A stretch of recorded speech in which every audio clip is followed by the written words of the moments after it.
এবার নিউ ব্যারাকপুরে বিজেপি নেতার বিরুদ্ধে অভিযোগ, গাজার কারবারের জন্য 25 লক্ষ টাকা তোলা দাবি, ভাইরাল অডিও। টেলিফোনে আমাদের প্রতিনিধি সমীরণ পাল আমাদের সঙ্গে রয়েছেন। সমীরণ, ঠিক কি অভিযোগ ওই বিজেপি নেতার বিরুদ্ধে? দেখো, বিজেপি নেতার বিরুদ্ধে যে অভিযোগ রয়েছে যে বিজেপি নেতা হচ্ছে কলকাতা উত্তর শহরতলির সাংগঠনিক জেলা বিজেপির সহ কোষাধ্যক্ষ অশোক কর, এবং একটি অডিও ভাইরাল হয়েছে। সেখানে স্পষ্ট দেখা যাচ্ছে যে নিউ ব্যারাকপুর, অর্থাৎ যেটা দমদম উত্তর বিধানসভার অন্তর্গত নিউ ব্যারাকপুর এলাকা, সেখানে গাঁজার অবৈধ ব্যবসা চালানোর জন্য সরাসরি তোলা দেওয়া হচ্ছে এবং সেই নিয়ে দর কষাকষি হচ্ছে। অশোক কর অর্থাৎ এই বিজেপি নেতা 25,000 টাকা দাবি করেছেন এবং যে মহিলার সাথে কথোপকথন হচ্ছে সেখানে তিনি স্পষ্ট বলছেন দুটি পরিবার মিলে ব্যবসা চালাচ্ছে, তারা সর্বোচ্চ 10,000 টাকা করে দিতে পারবে। কিন্তু ওই নেতাকে স্পষ্ট শোনা যাচ্ছে বলতে যে পুলিশকে তো আরো বেশি টাকা দিতে হয়, তাদের সংগঠন চালানোর জন্য এই ন্যূনতম টাকা দিতে হবে এই ব্যবসা চালানোর জন্য।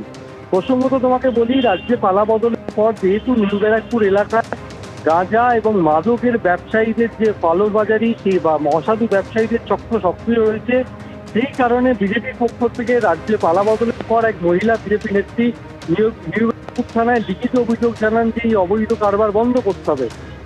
এর মধ্যে এক বিজেপি জেলা নেতা অর্থাৎ অশোক কর, যিনি সহ কোষাধ্যক্ষ, তার যে অডিও ভাইরাল হয়েছে সেখানে স্পষ্ট দেখা যাচ্ছে যে বিজেপি নেতা তিনি এই যে অবৈধ গাঁজার ব্যবসা তাতে তিনি মদত দিচ্ছেন। এটা নিয়ে স্থানীয় বিজেপি নেতৃত্ব সরব হয়েছে। তারা স্পষ্ট জানাচ্ছেন যে ওই গত কয়েক মাসে পালা বদলের পর বিজেপির কিছু নেতা তারা এই সমস্ত অসাধু কারবারকে তারা মদত দিচ্ছে, তার ফলে নিউ ব্যারাকপুরের বিভিন্ন এলাকায় অসামাজিক পরিবেশ তৈরি হচ্ছে এবং তার পিছনে বিজেপি নেতৃত্বই দায়ী। এবং তারা সরাসরি অভিযোগ করছেন রাজ্যের মুখ্যমন্ত্রী এবং বিজেপির রাজ্য সভাপতি, তারা দৃষ্টি আকর্ষণ করতে চাইছেন যে বেশ কিছু নেতার মদতে এখানে সেই সমস্ত অবৈধ কারবার চলছে।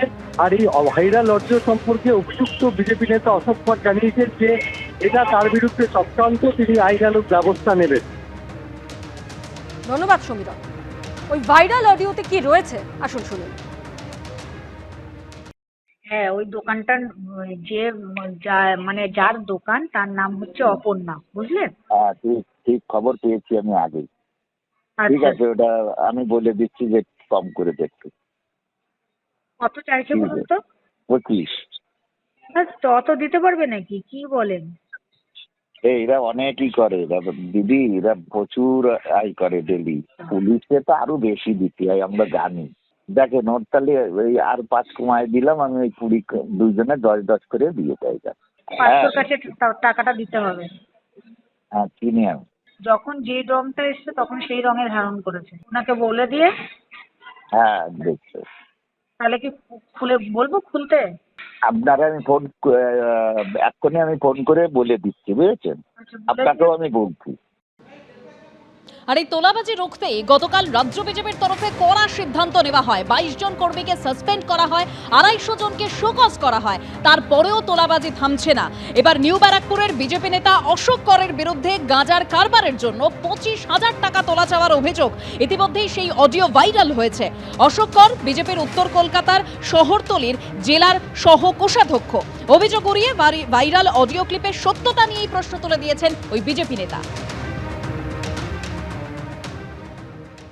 আমরা আমাদের মহিলা নেত্রী যে আছে তাকে দিয়ে আমরা চিঠি দিয়েছিলাম থানাতে, প্রশাসনকে জানিয়েছিলাম আমরা যে গাঁজা সাত্তার ব্যবসা চলছে এখানে।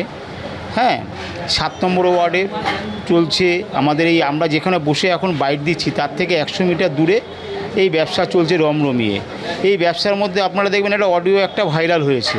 সেই অডিওটা দেখবেন আমাদের এখানকার যে আছে জেলার সহকোষাধ্যক্ষ শ্রী অশোক কর মহাশয়, তিনি এর সঙ্গে দেখবেন কথোপকথন হচ্ছে এক মহিলার সঙ্গে, এবং তার সঙ্গে মহিলা হচ্ছে গিয়ে গাঁজা ব্যবসায়ী, তার সঙ্গে কথোপকথন হচ্ছে। এবং এর মধ্যে পার্থ বলে একটা ছেলে জড়িত আছে যে গাঁজার ব্যবসা করতো, তাকে এখন দেখানো হচ্ছে সে সংঘ পরিবারের লোক বলে বলা হচ্ছে। তারা দেখাচ্ছে টাকা পয়সার জন্য তাকে পাঠানো হচ্ছে, তার সঙ্গে সেটিং করে করা হচ্ছে। এবং এর মধ্যে জড়িত আছে দেখতে পাচ্ছি আমরা আমাদের মণ্ডলের কিছু লোক আছে জড়িত। আমরা নিউ ব্যারাকপুরে পরিবর্তন এনেছিলাম যে আমরা মানুষকে সুস্থ সমাজ, সুস্থ পরিবেশ দেব। পয়সা তুলছে এরা, যা ইচ্ছা নির্বাক করে নোংরাম করছে। কার ইসেতে যখন আমাদের প্রেসিডেন্ট সাসপেন্ড হওয়ার আগে আমরা গাঁজা মদের ব্যবসা বন্ধ করে দিয়েছিলাম, কার ইসেতে খুললো এখন ব্যবসা? এটা সম্পূর্ণ মিথ্যা এবং এটা আমরা বন্ধ করাই দিয়েছিলাম। আমাদেরই কিছু লোক সেটা আমাদের নামে মানে অপপ্রচার চালাচ্ছে যে এইটা আমরা আর কি টাকা নিয়ে আর করছি, কিন্তু আমরা আদৌ এইসব আমরা বন্ধ করে দিয়েছিলাম। এবং আমাদের ওখানে একটা ছেলে থাকে, তাকে দিয়ে জোর করিয়ে ওই অডিওটা করিয়েছে। এরকম ধরনের কথা কি ফোনে কারোর সঙ্গে আপনার হয়েছিল? হ্যাঁ, আমাকে জিজ্ঞেস করছে, কিন্তু আমি এসব জানি না। আমি তখন বলেছি যে আপনি এইগুলি বলছেন, এগুলি তো আমি জানি না। আপনাকে তাহলে কি ফাঁসানো হচ্ছে আপনাকে? অবশ্যই আমাকে ফাঁসানোর চেষ্টা হচ্ছে। এবিপি আনন্দ, এগিয়ে থাকে, এগিয়ে রাখে।